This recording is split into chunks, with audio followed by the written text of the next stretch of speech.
routine ko sa umaga mga mi. Siyempre, pag gising natin, magdasal tayo bago tayo kung anong gagawin. Ang una kong ginagawa mga mi, maglilinis ako sa labas. Ito mga mi, bubuksan ko na yung pinto.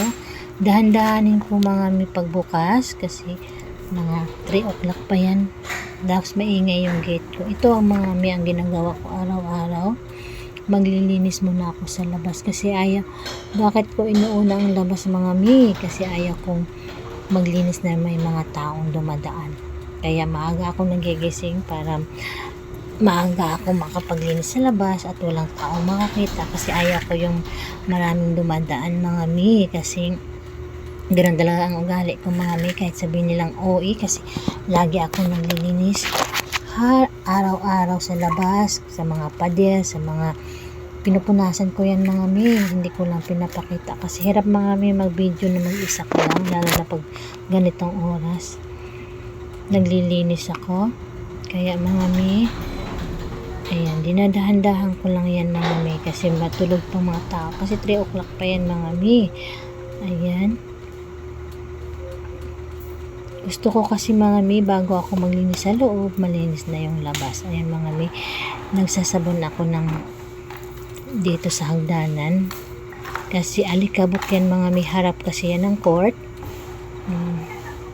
Sinasabunan ko yan mga mi, yan, tas mga pader. Ganun kasi ako maglinis mga mi, kahit sabihin lang masyado daw akong OA, kahit pader daw sinasabunan. Hindi lang sa OA mga mi, talagang meron talagang ganyang tao na kahit pader inaano ng sabon ako, ganyan mga mi. Araw-araw yan mga mi, pader, hagdanan, may sabon yan.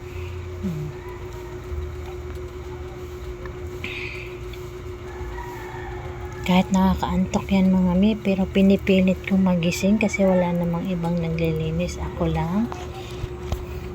Ayan mga mi, nilinisan ko talaga to dito sa namin kasi yung mga tao, yung mga bata pag kumain tinatapon lang dito sa kanal. Ayan, kaya lagi ako may gloves sa isa kong kamay kasi yan ang dinadampot ko kasi marumi talaga yan mga mi, kaya gumagastos pa ako ng gloves para ko kasi kung dustpan, ayaw ko nang magdala ng dustpan sa labas kasi kanal to, kaya ang inaano ko mga mi, yung isang kamay ko lang, tapos yung isang kamay hawakan sa isang plastic.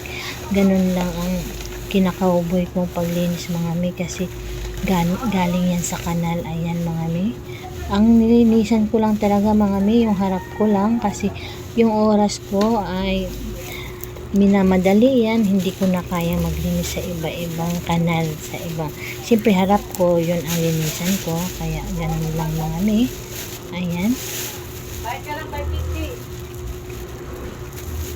mahirap talaga magiging nanay mga mi, kaya time is gold talaga. Minamanage ko yung oras ko, may oras ako, ilang minuto ako matapos sa labas, kailangan hindi abot ng 20 minutes ang paglilinis ko dyan kasi sa loob naman ganun kabilis mga mi, kaya binibilisan ko na.